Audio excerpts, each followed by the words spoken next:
Dans le premier épisode du podcast Oncle Polonais, je vous présente la ville la plus visitée en Pologne, tant par les touristes locaux que par les étrangers.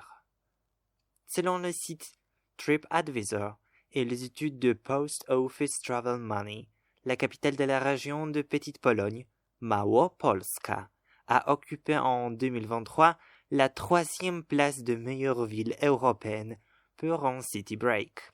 Cracovie figurait également parmi les villes les plus populaires à visiter en hiver, devançant par exemple Copenhague et Berlin. Selon le rapport Europe's Best Cities in 2023, elle faisait aussi partie de 100 meilleures métropoles européennes. D'où vient cette popularité? Et si cette ville est si célèbre, est-ce que le touriste flâne dans des rues bondées? Vous découvrirez tout cela dans cet épisode, et bien plus encore. Allons-y.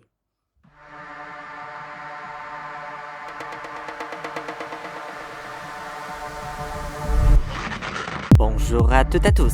Dzień dobry. Je m'appelle Szymon Martewicz.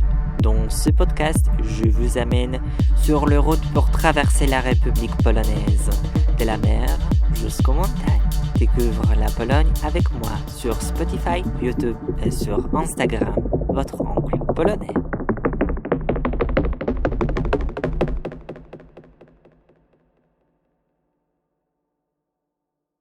Avant de commencer, je voudrais remercier Michał, qui a créé la bande originelle de ce podcast. Michał, sous le nom Mon Blazer, est un DJ techno que vous pouvez entendre dans différents clubs cracoviens. Je vous laisse le contact de Michał dans la description de l'épisode. Généralement, regardez la description pour découvrir l'orthographe originelle de noms cités dans cet épisode. Cracovie, en polonais Kraków, est une ancienne ville située au sud de la Pologne, sur la rivière Vistule, la plus longue rivière du pays. En polonais Wisła, la 2e ancienne capitale de la Pologne, après Gniezno, avant Varsovie. C'est la capitale de la région historique et la voïvodie Petite-Pologne, en polonais Małopolska. Bien sûr, il y a aussi la Grande Pologne, en polonais Wielkopolska, qui est située plus ou moins au centre de la Pologne, la région où ce pays est né. Cracovie est belle. Ce n'est pas un avis subjectif. Les gens aiment cette ville, surtout les habitants, mais aussi les Varsoviens avec qui les Cracoviens adorent rivaliser. C'est comme Genève et Zurich. Mais en Pologne, il y a beaucoup plus de concurrence entre les villes. Le dualisme et la polarisation sont à la mode. Cracovie en est le meilleur exemple.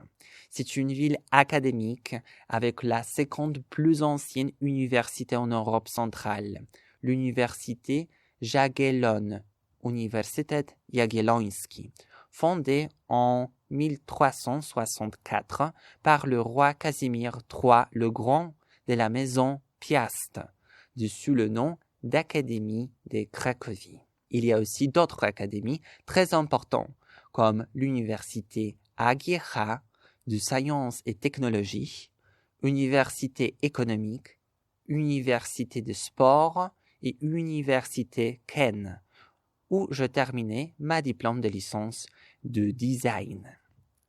Artistiquement, le jeune enseigne aussi dans cette université, tout comme à l'Académie des Beaux-Arts, au Conservatoire de la musique et à l'École des arts dramatiques. Il y a encore plein d'autres écoles, et la science a toujours occupé une place importante dans le cœur et l'esprit des Cracoviens. Les étudiants contribuent fortement à l'atmosphère de cette ville.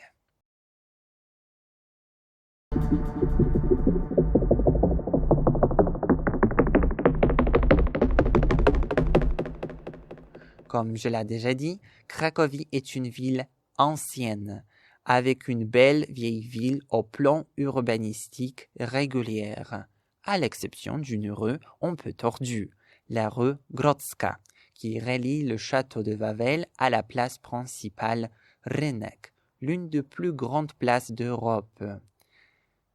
Il y a aussi des sucreries de la compagnie cracovienne Wawel où vous pourrez goûter le bonbon papillote. Mes recommandations gastronomiques, je vous raconte la prochaine fois, mais je ne peux pas vous cacher mon marché préféré en Europe. Ok, ça va. En Pologne, je pense. Il est situé dans un quartier au nord de la vieille ville, à Klepacz. Varsovie considère Cracovie comme la ville où les gens passent leur temps dans un café ou en bar, souvent très décadent, où les habitués fument des cigarettes en discutant d'expositions d'art et des spectacles théâtraux. Peut-être sont-ils les bons observateurs du temps libre. Je ne démontre pas cette légende. Les Cracoviens adorent les légendes. Le dragon de Wawel, le roi de Krak, l'iconique, le tour de la cathédrale de Notre-Dame, Piwnica pod Baranami. Piwnica pod Baranami, en traduisant cave sous le bélier.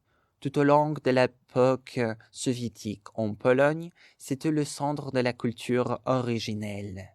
De nombreux artistes qui ont commencé leur carrière là-bas sont devenus célèbres, même dans le grand public.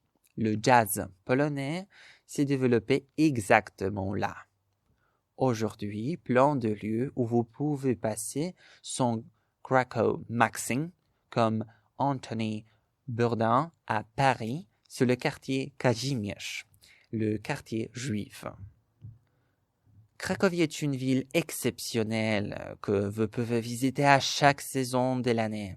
Avant Noël, vous découvrirez le magnifique marché de Noël sur la place principale, Rynek, ainsi que sur le Małe Rynek, le petit Rynek.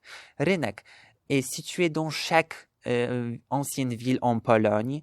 Ce mot vient de mot allemand qui signifie ring, le cercle. Donc, toujours au centre, il y a le marché qui est encerclé par le bâtiment. De cette raison, ce nom. À cette époque, la ville est magnifiquement décorée en hiver.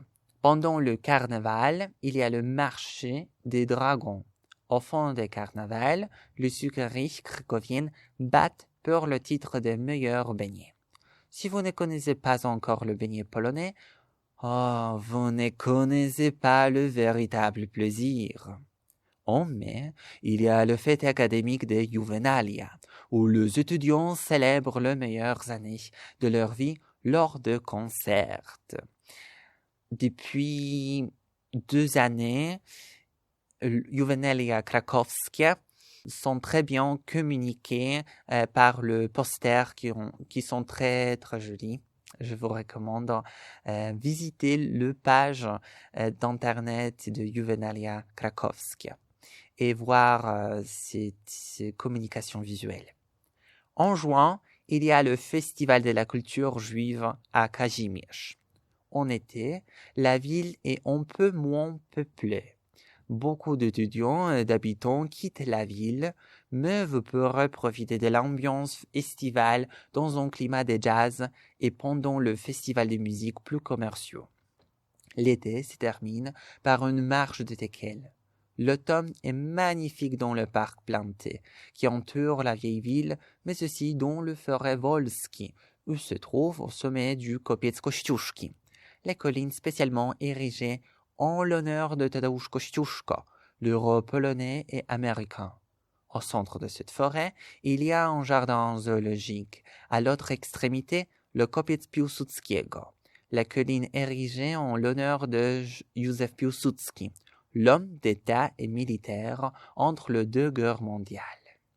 Tout le parc et forêt sont pleins de couleurs en automne. La ville se remplit à nouveau de gens. C'est également le temps du festival littéraire Konrad, en l'honneur de Joseph Konrad, l'écrivain polonais qui a fait la grande carrière grâce à l'écriture en anglais.